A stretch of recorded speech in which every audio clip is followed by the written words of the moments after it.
Вообще Արման Սարգսյանին ով է ուզում տենել, Արման Սարգսյանին քանի անգամ ենք տեսել, քանի անգամներն ենք տեսել, մենք հստակ կանոններ ունեինք, որ պետք է այդ հստակ կանոնները տենայինք։ Ուրեմն ես ցած ուղիղ ասում եմ, ստորաբար խափել են ապե մեզ։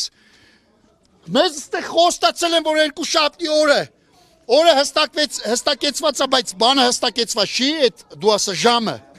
Մեզ ասացին ախպեր կզանգեք, կգանք, մենք ասացինք չէ, պետք չի որ մեզ զանգեք։ Մենք 12-ին ծնողներով ստե կլնենք, երբ որ կլինի այն պահը, որ մեզ կընդունեք ախպեր ջանը, իրեք մարդուն հարց տենալու։ Այդ վաղտ կգաք ստե ներքևը մեզի, կասեք մենք կելենք վերև։ Հələ միտեղ էլ ասում են անձահաստատող փաստաթղթեր բերեք, այսինքն դա այնքան մոտիկ էր ընդունելությանը, որ մենք սկի вообще կասկած չենք ունեցել։ Բայց թող էթան ապեմի մտածեն, որ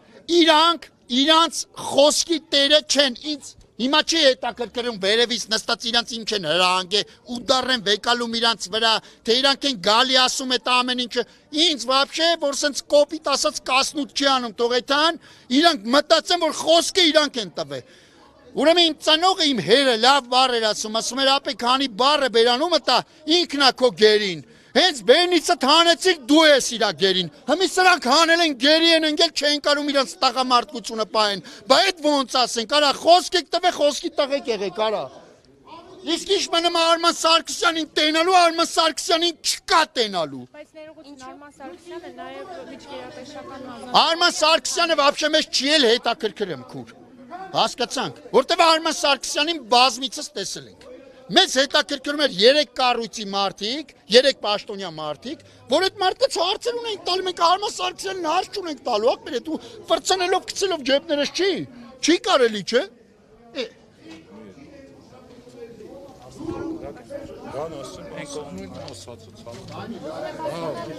Ինչից լարվեց իրավիճակը։